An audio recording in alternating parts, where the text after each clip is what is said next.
Assalamualaikum warahmatullahi wabarakatuh. Alhamdulillahirabbil alamin wa bihi nasta'in ala umuri dunya waddin. Wassalatu wassalamu ala sayyidina wa maulana Muhammadin an-nabiyil ummi al-fatih ma'ummi wal khatim as-samaqa nasul haqi bil haqqi wal hadi ila siratal mustaqim wa ala alihi wa sahbihi wa qadrihi wa qadrihi al-azim amma ba'd. Perkenalkan, saya atas nama Muhammad Syuaib izin menyampaikan review tentang buku yang berjudul Muhammad Sang Guru Penyibak Rahasia Cara Mengajar Rasulullah SAW, karya Syekh Abdul Fattah Abu Ghuddah, guna untuk memenuhi tugas ujian akhir semester mata kuliah bimbingan dan penyuluhan Islam yang diampu oleh beliau, Ibu dosen, yakni Ibu Hajah Aldroh Hanimah SPSI yang saya muliakan. Sahabat sekalian, dalam sejarah umat manusia banyak guru dan pemikir besar yang meninggalkan warisan ilmu. Namun hanya satu sosok yang tidak hanya menjadi pendidik bagi sebuah komunitas, tetapi juga pembentuk peradaban global yang bertahan hingga hari ini, yakni beliau adalah Nabi Muhammad SAW, yang dikenal sebagai seorang rasul, pemimpin negara dan pejuang. Beliau juga merupakan guru sejati.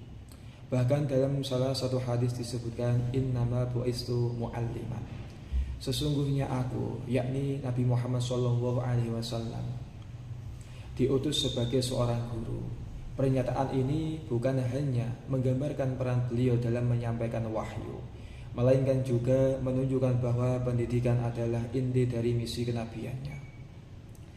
Ketika kita menelusuri perjalanan hidup Nabi Muhammad SAW, kita akan menemukan bahwa metode mengajarnya begitu sangat baik sekali, menyentuh hati dan jauh mendahului konsep-konsep pedagogis modern. Beliau mengajarkan manusia bukan hanya agar menjadi cerdas, tetapi menjadi bijak. Beliau tidak sekedar mentransfer suatu pengetahuan, tetapi juga mentransformasikan karakter. Metode beliau mencakup pendekatan hati, pendekatan akal, dan pendekatan perilaku secara utuh. Sebab sejatinya pendidikan bukan hanya soal kecerdasan kognitif, tetapi bagaimana membentuk manusia seutuhnya, dari cara berpikir, berperilaku, hingga bertindak dalam masyarakat. Salah satu metode utama Rasulullah SAW adalah keteladanan. Beliau tidak sekadar menyuruh, tapi lebih dahulu melakukannya. Dalam kehidupan sehari-hari, beliau menyontohkan bagaimana bersikap jujur, sabar, pemaaf, serta amanah. Bahkan sebelum diangkat menjadi Rasul, beliau sudah dikenal dengan gelar Al-Amin, yang berarti orang yang dapat dipercaya. Ketika beliau memerintahkan para sahabat untuk bersikap lemah lembut, beliau terlebih dahulu memperlihatkan kelembutan dalam tutur kata dan perilaku. Ketika beliau mengajarkan tentang kesabaran, beliau telah mengalaminya dalam bentuk yang paling ekstrim, diusir, dihina, bahkan disakit oleh kaumnya sendiri. Inilah pendidikan lewat akhlak, dan inilah metode yang paling berkesan dalam hati murid, bukan karena kata-kata, tapi karena teladan yang nyata. Metode kedua adalah dialog dan tanya jawab. Nabi Muhammad SAW memberikan ruang bagi sahabat untuk bertanya, menyampaikan kegelisahan, bahkan kadang menyampaikan perbedaan pendapat. Beliau tak hanya menjawab secara langsung, tetapi juga sering membalikkan pertanyaan untuk membangkitkan kesadaran. Misalnya, ketika beliau bertanya pada para sahabat, tahukah kalian siapa orang yang rugi kelak di hari kiamat nanti? Mereka menjawab sesuai dengan pemahaman mereka masing-masing. Dan Rasulullah SAW kemudian menjelaskan bahwa orang yang rugi kelak di yaumil qiyamah adalah orang yang membawa banyak ibadah, akan tetapi orang tersebut pernah mencaci maki, memukul, dan mengambil hak orang lain, hingga kebaikannya habis dibagikan kepada para orang yang dizaliminya. Ini adalah teknik pembelajaran berbasis eksplorasi, logika, dan refleksi. Bahkan bukan sekedar menghafal, tetapi juga memahami dan meresapi. Selain itu, Rasulullah SAW menggunakan kisah dan cerita sebagai alat mendidik. Beliau sering mengisahkan perjuangan nabi-nabi terdahulu, kisah kaum yang dihancurkan karena kedolimannya, dan juga kisah orang-orang biasa yang mendapat rahmat Allah Subhanahu wa Ta'ala karena perbuatan sederhana yang ikhlas. Misalnya cerita tentang wanita pezina yang diampuni oleh Allah Subhanahu wa Ta'ala karena memberi minum seekor anjing, atau kisah Ashabul Kahfi, para pemuda beriman yang mempertahankan keimanan di tengah tekanan. Cerita bukan sekedar hiburan dalam pengajaran, tapi juga menjadi jembatan antara ilmu dan hati. Ketika kisah disampaikan, murid tak hanya memahami pesan, tetapi juga merasakan suatu makna yang terkandung di dalamnya. Metode lainnya adalah sentuhan emosional dan personal. Rasulullah SAW tidak pernah mendidik dengan cara yang kaku. Beliau sering menyapa para sahabat dengan namanya masing-masing, mengelus pundaknya saat berbicara, menatap mata mereka dengan penuh kasih sayang, dan tersenyum dengan senyuman yang hangat. Ketika mengingatkan seseorang yang berbuat salah, beliau tidak mempermalukan di depan umum.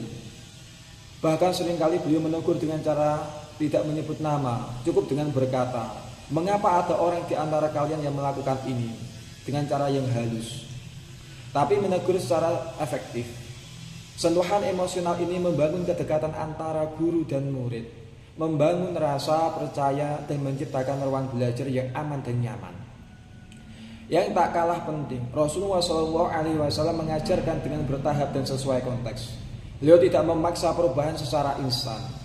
Wahyu tentang larangan khamr, misalnya, turun dalam beberapa tahap, dari memperingatkan efeknya hingga akhirnya melarang secara keseluruhan.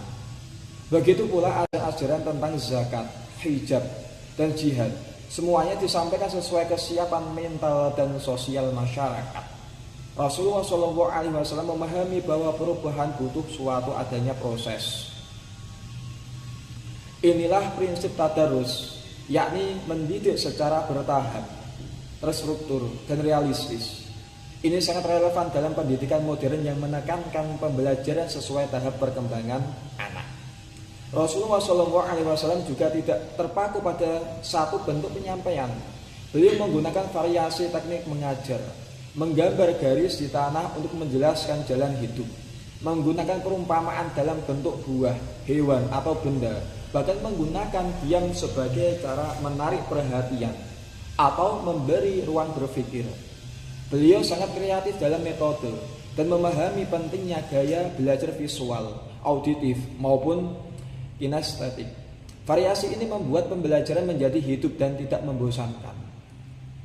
Namun semua metode ini tidak akan efektif tanpa kepribadian beliau yang sangat luar biasa sekali. Rasulullah SAW adalah guru yang sabar.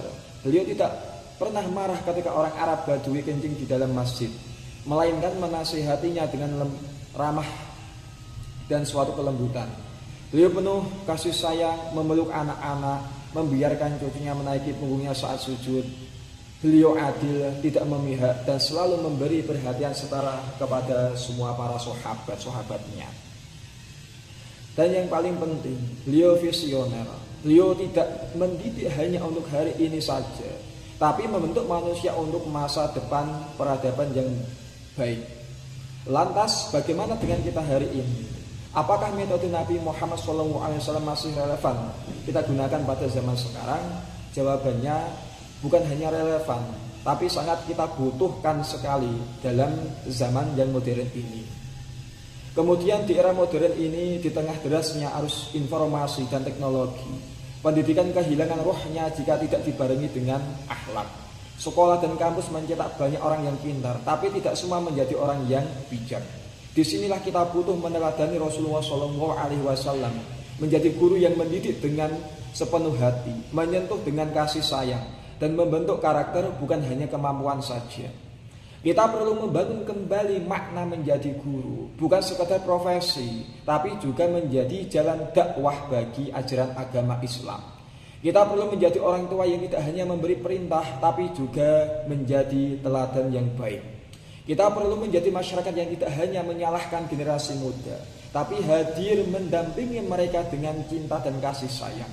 Rasulullah SAW telah memberi kita metode, memberi kita contoh dan mewariskan generasi terbaik karena keagungan cara mengajarnya.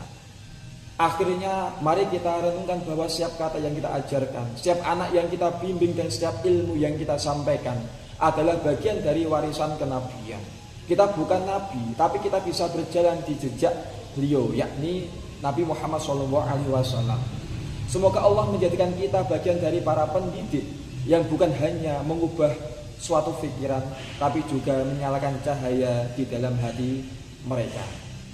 Sekian yang dapat saya sampaikan. Apabila ada kekhilafan, meminta maaf yang sebesar-besarnya. Akhirul kalam, wallahul muwaffiq ila aqwamit thoriq. Wassalamualaikum warahmatullahi wabarakatuh.